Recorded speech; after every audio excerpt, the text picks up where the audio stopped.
There is a quiet footstep that follows Max Rokitansky. He can't see it, can't fight it, but he knows it's there. No matter how hard he tries to hold on to the old world, the gentle rhythm of the madness will overtake him soon. George Miller's 1979 Mad Max shows a world at the last stages of falling apart. As one of the few main Force Patrol officers attempting to hold it together, Max is able to obtain a piece of the old world. He has a lovely home with a wife and a child, and spends his days fighting the ever increasing chaos of the decay brought on by the toe cutter and his acolytes. It isn't the wasteland, not yet, but soon. What little is left of law enforcement operates in the ruins of the Hall of Justice. Loudspeakers proclaim that hospital vouchers are indeed available again. The old hospitals are running again, and a dead world gasps for breath one last time. Along the patrol of the decay, Max and his partner Goose find a woman who had been attacked by the toe cutter. One of his acolytes, named Johnny, was left behind, and in a plea to sanity, Max and Goose attempted to have him tried through the courts. But no one showed for the court date, and the ineffective courts let Johnny the acolyte go. The citizens of the decay know where the power truly lies, and it's no longer on the side of the main Force Patrol. Because of this, the madness grows louder, sending Goose into a rage against the acquitted acolyte. Still committed to that dying status quo, Max pulls the Goose off the acolyte, and as the monster walks free, the chief of police tells them, as long as the paperwork is clean, you boys can do what you like out there.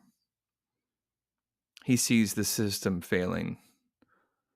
He knows the only justice will come from the barrel of a gun.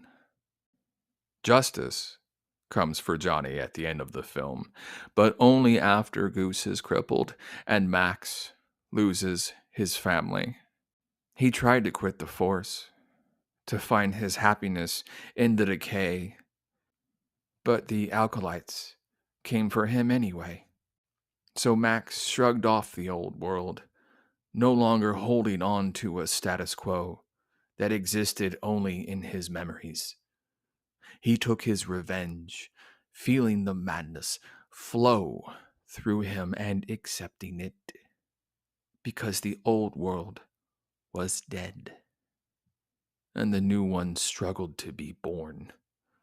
Now was the time of monsters, of madness.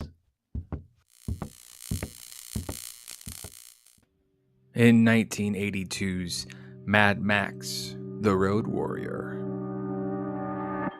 Max Rokitansky is running on empty. The old world has been dead for years, and the survivors kill each other for what little gasoline remains. As Max collects the fuel from the destroyed vehicles, he finds a music box that sings to him "Happy Birthday." And for a moment, the father in him smiles. For a second, the husband in him remembers. Even after 3 years in the wasteland, a piece of the old world still lives in Max. But only a small piece. Along the wasteland, Max sees the soldiers of Lord Humongous take down a fleeing vehicle and attack the people inside. Once upon a time, Max was a policeman. This would have been a horrific crime, and he would have brought justice. Now, deep into the wasteland, all Max can do is watch the carnage. There is no system left to call upon. No help is coming. Once the soldiers leave, Max runs up with a fuel can to scavenge anything left behind from the victims. He stumbles across a lone survivor who is thankful. Max tells him, "Save it. I'm just here for the gas."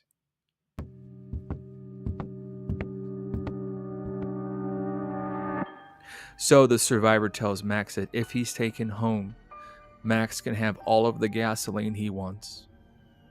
The survivor is wrong. Max takes the dying man to his camp. A group of settlers barricaded in an oil refinery, and the deal dies with him. No one trusts Max, and for good reason. Lord Humongous and his soldiers have done nothing but attack and kill their people, and all they want is peace. All Humongous wants is the refinery and every drop of fuel in it. He offers them a chance to live so long as they surrender. Their leader, Papalago, proposes an alternative. Take a 2,000-mile trek to escape Humongous and find the Promised Land. It doesn't matter that none of them have seen it, because the Promised Land isn't a place. It's hope. Stripped of better options, Max obtains a tanker truck and agrees to lead the way. Shortly thereafter, Max is attacked by Humongous and his gang, and Humongous is killed. Then the tanker is turned over, and Max finds out that the tanker was full of dirt the entire time. All of the gasoline had been dispersed among the rest of the vehicles. Max was a decoy. Some men try to rebuild society. Others revel in the chance to kill. Max Rokotansky was a good man that never saw the Promised Land. A piece of the old world condemned to wander the wasteland. The Road Warrior. Thunderdome is simple. Get to the weapons. Use them any way you can. 2 men enter. 1 man leaves. In 1985, George Miller and team released their third, flawed Mad Max film in Beyond Thunderdome. The story is standard, but the world building is captivating. 15 years after the Road Warrior, humanity is reduced to a pre-industrial society. Wooden carts are pulled by horseback. The ruins of the old world are long gone, and what feral humans remain ask the same question. What now? The answer is Bartertown.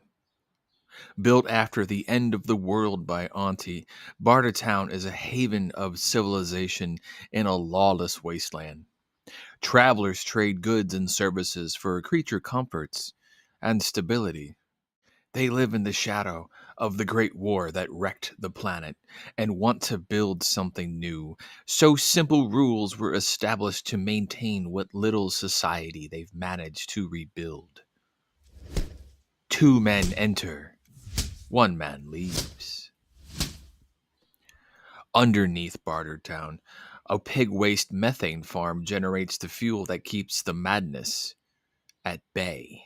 With power and lights, heat and hope, Bartertown is an oasis in the wasteland that gives the survivors a shared identity. Thunderdome gives them a shared sense of morality. A large steel cage packed with weapons, it is a courtroom that seems barbaric by modern standards. But 18 years after the end of the world, any sort of rules-based society is a justice system better than the wasteland. The trial is by mortal combat. The stakes are high. But the outcome is accepted by the participants. It settles conflicts without destroying their world. In its own primitive way, the Thunderdome is a hard-won step back from the madness. In the rebuilding of the world, the rules must be simple and harsh. 2 men enter. 1 man leaves. Throughout the entire original trilogy, the madness of Max lies in his memories of the past. A good man who fights a losing battle against the chaos of the unraveling. a feral memory of a broken world that shatters in the 1979 original, and the concept of a lawless world ran by savage gangs is perfected in The Road Warrior. The trilogy stumbles in its generic third chapter, a difficult production burdened with the real life death of Byron Kennedy. But even in its weakest installment, the Mad Max trilogy incorporates iconic ideas like the Thunderdome, which influence the culture to this day.